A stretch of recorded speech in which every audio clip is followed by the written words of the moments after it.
Olá pessoal, bem-vindos à disciplina Física 3. Essa é a semana 3, nós estamos falando sobre temperatura e calor. E nesta aula nós vamos falar sobre a primeira lei da termodinâmica.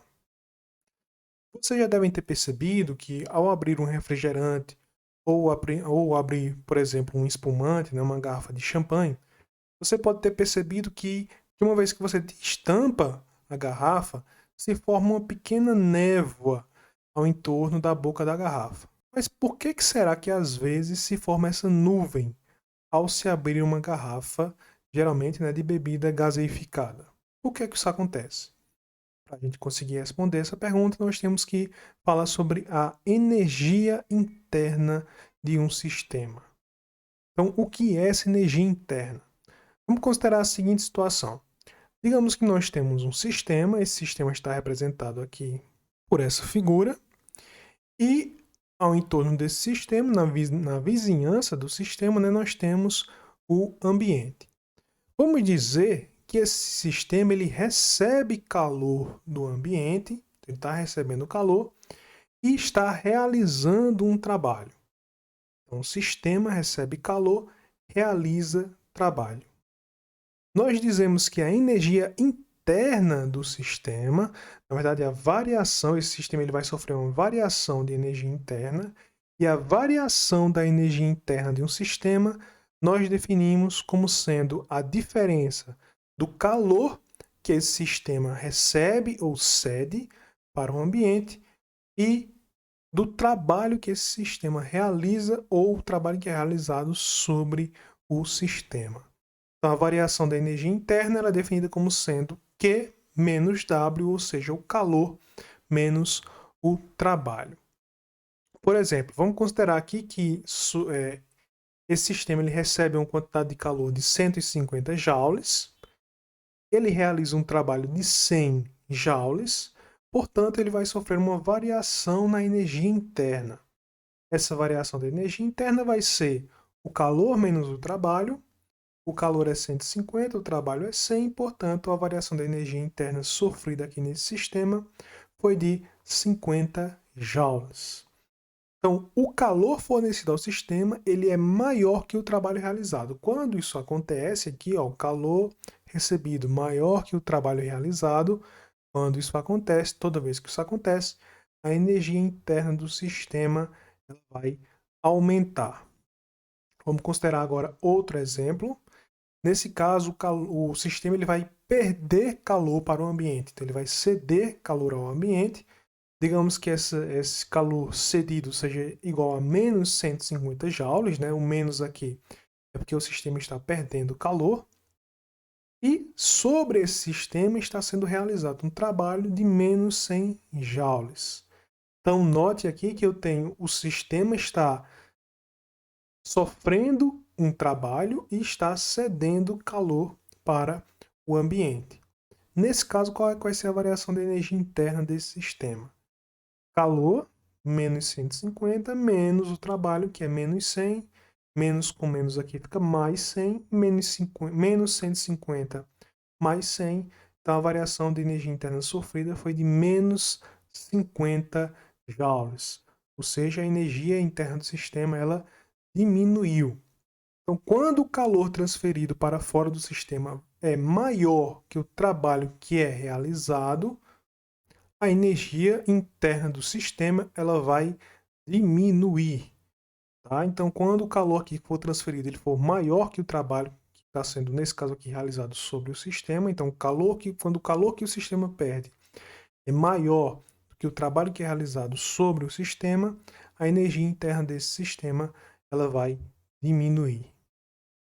E o que acontece quando, digamos que o calor cedido ao sistema seja 150 joules e o trabalho que o sistema realiza também seja 150 joules. Nesse caso, a variação da energia interna, Q menos W, calor menos trabalho, vai ser 150 menos 150, portanto, isso vai ser igual a zero. Então, a energia interna do sistema não varia. Ou seja, quando o calor fornecido ao sistema é igual ao trabalho realizado, a energia interna do sistema não se altera. Então, nesse caso aqui, né, o sistema recebeu uma certa quantidade de calor E o trabalho que o sistema realizou foi igual ao calor que ele recebeu, portanto, não houve variação na energia interna desse sistema. Nós podemos aplicar essa definição de energia interna, né, de variação de energia interna igual a calor menos trabalho, em algumas situações específicas.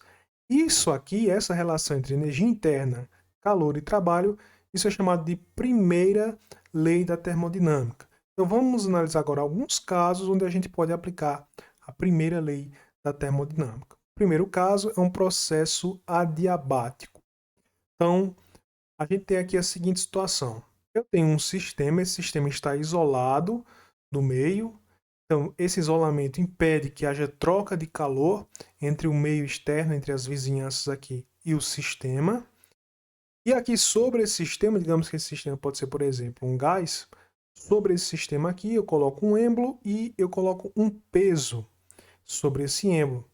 De forma que se eu aumentar esse peso aqui, o sistema ele vai começar a ser comprimido. Então aqui eu vou ter uma compressão desse gás.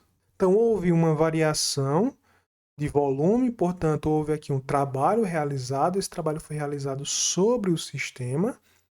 No entanto, não houve troca de calor com o ambiente externo, porque as paredes aqui no nosso sistema são isolantes. Então a gente tem uma variação da energia interna, a gente tem um trabalho realizado, mas a gente não tem calor.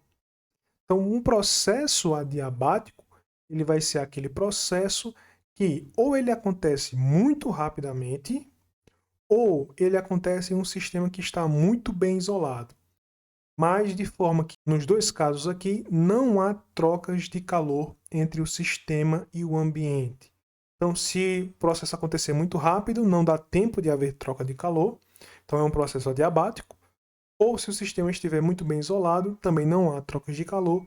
Então, a gente tem novamente um processo adiabático. Aplicando aqui a primeira lei da termodinâmica, variação da energia interna igual a calor menos trabalho, sabendo que o calor aqui trocado com o ambiente é zero, porque se trata de um processo adiabático, nós temos que, para processos adiabáticos, a variação da energia interna é igual a o negativo do trabalho realizado pelo sistema. Então, para processos adiabáticos, variação da energia interna é igual a menos o trabalho. Um outro exemplo de processo são os processos isocóricos, ou os processos que ocorrem a volume constante. Então, você tem uma transformação, mas o volume ele vai permanecer o mesmo. Então, nesse caso aqui, a gente tem a seguinte situação. Digamos que eu tenho um recipiente, esse recipiente contém algumas moléculas de gás, por exemplo, e eu vou aquecer esse recipiente. Então, eu coloco uma fonte aqui térmica. Isso aumenta a temperatura do recipiente, o que significa que eu aumento a agitação térmica das moléculas dentro do recipiente, mas vamos supor que esse aqui é um recipiente rígido. Por ser um recipiente rígido, ele não vai mudar aqui de volume, o volume dele vai permanecer constante.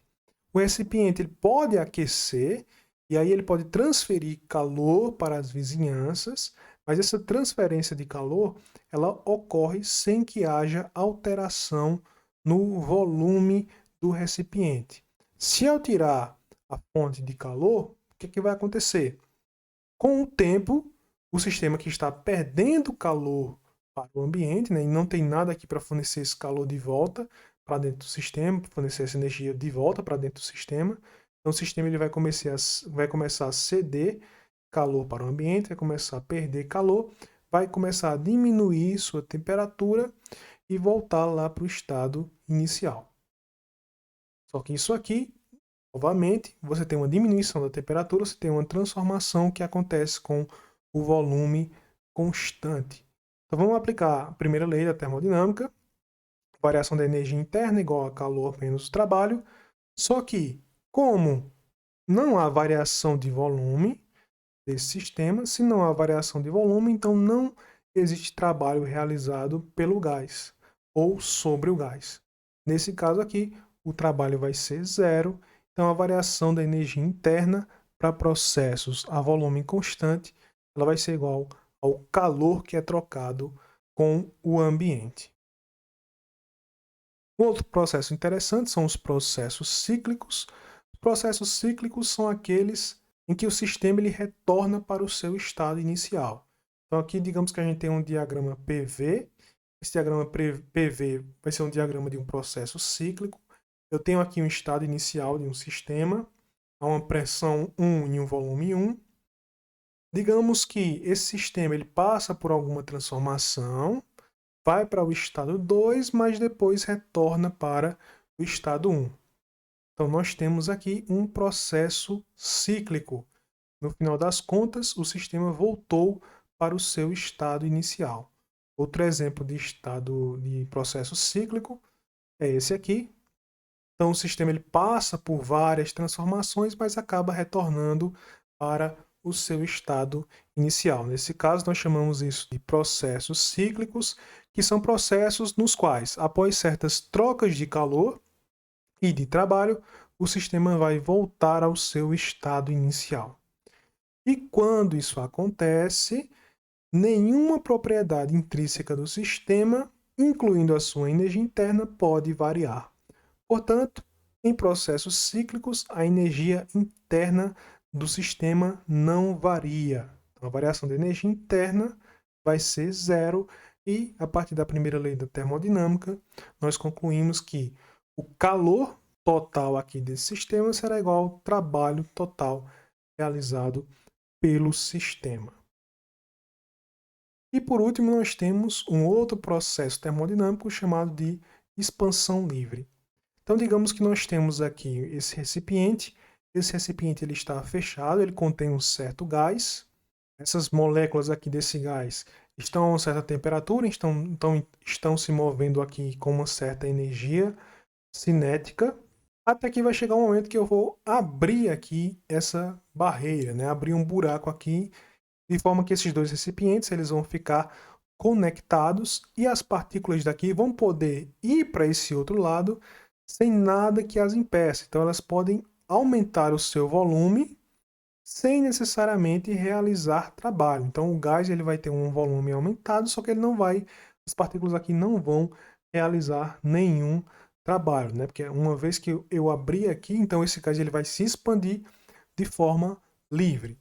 Então vamos ver como isso acontece. Eu tenho o gás agitado aqui, eu vou abrir essa barreira e aí o gás vai começar a passar, vai começar a se expandir de forma livre para o outro lado. Então, nesse caso aqui, supondo que essas paredes elas são isolantes, então elas também não permitem troca de calor com o ambiente externo. Então, isso vai ser um processo chamado de expansão livre, onde não há troca de calor com o ambiente externo e nenhum trabalho vai ser realizado. Nesse caso, se a gente não tem troca de calor e se a gente não tem trabalho, nós podemos concluir que, a partir da primeira lei da termodinâmica, que a variação da energia interna do sistema também é zero. E aí nós podemos agora responder a nossa pergunta inicial, né? Por que que às vezes se forma uma nuvem ao abrir uma garrafa? Então vamos ver aqui um vídeo. Esse vídeo aqui é do canal Manual do Mundo. Eles mostram um experimento bem simples que você pode fazer em casa. E o experimento consiste no seguinte: pegue uma garrafa de plástico, pode ser uma garrafa de 2 litros, por exemplo, coloque um pouquinho de álcool na garrafa, agite a garrafa só para que o álcool ele se espalhe aqui por toda a superfície interna da garrafa, tampe a garrafa com uma rolha. Aqui nessa rolha você vai colocar uma bomba de encher bola, por exemplo, de forma que você possa bombear o ar para dentro da garrafa e esse ar ele fique preso dentro da garrafa, uma vez que ele não vai conseguir sair aqui por causa da rolha. Então, quando você fizer isso, quando você bombear, você vai aumentar a pressão, você vai aumentar a quantidade de ar, então você vai aumentar a pressão aqui dentro da garrafa. E aí, se você tirar essa rolha rapidamente, vamos ver o que acontece. Uma vez que você tira a rolha, imediatamente você tem a formação de uma fumaça aqui em toda a garrafa, né? Bom, então como é que a gente pode explicar o que está acontecendo aqui? Por que que se forma essa nuvem em torno aqui da boca da garrafa ao abrir ela? O que acontece é o seguinte: quando a gente abre uma garrafa, por exemplo, uma garrafa de refrigerante ou uma garrafa de espumante, como champanhe, por exemplo, nós temos que levar em consideração que dentro da garrafa, inicialmente, a pressão é muito grande. Então, quando você pega uma garrafa de refrigerante, se você apertar a garrafa de refrigerante fechada, você vai notar que ela é mais dura do que uma garrafa de refrigerante que está aberta. Isso acontece porque a pressão ali dentro da garrafa é muito grande. E aí, no momento em que você abre a tampa da garrafa, isso é mais comum você observar em tampas de garrafa de champanhe, né, pela forma como você abre a garrafa de champanhe, que é diferente, né, da forma como você abre uma garrafa dessas aqui, de refrigerante, que é rosqueando a garrafa. Quando você abre uma garrafa de champanhe, que você expulsa a rolha da garrafa, o que acontece? Como a pressão dentro da garrafa é muito grande, ao tirar a rolha, o gás que estava dentro da garrafa se expande para fora de forma muito rápida.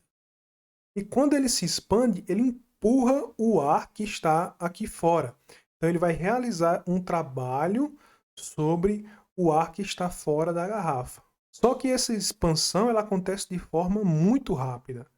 Então, como acontece de forma muito rápida, praticamente não dá tempo para existir nenhuma troca de calor com o ambiente externo. Então, o gás ele escapa rapidamente, realiza trabalho sobre o ar que está fora, empurra o ar que está fora, só que faz isso de forma muito rápida, tão rápida que não dá tempo de haver trocas de calor. E como não dá tempo de haver trocas de calor, então aqui a gente tem um processo que é um processo adiabático. Então, como a gente viu em processos adiabáticos, a variação da energia interna do sistema é igual a menos o trabalho que o sistema realiza. Então, como o trabalho aqui é realizado pelo gás, então é um trabalho positivo. Então, como a variação da energia interna é menos o trabalho, significa que a variação da energia interna será negativa. Né? Variação da energia interna é igual a menos trabalho, só que o trabalho é positivo, então menos com mais dá menos, então a variação da energia interna é negativa.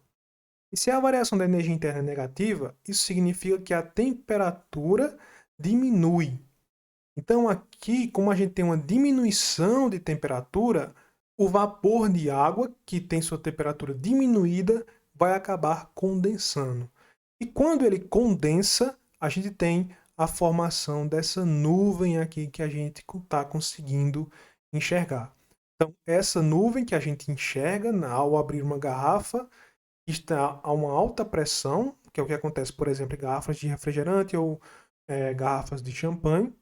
Quando isso acontece, nós temos uma expansão desse gás, que é uma expansão adiabática, não há troca de calor com o ambiente, então esse gás, como ele expande de forma adiabática, ele vai ter uma variação na energia interna, a energia interna do gás vai diminuir. Como a energia interna diminui, a temperatura dele também diminui. Isso faz com que o vapor de água presente aqui no ambiente condense uma vez que ele diminuiu a sua temperatura, e o resultado disso é essa fumaça que a gente está vendo. Por enquanto é só, pessoal. Até a próxima.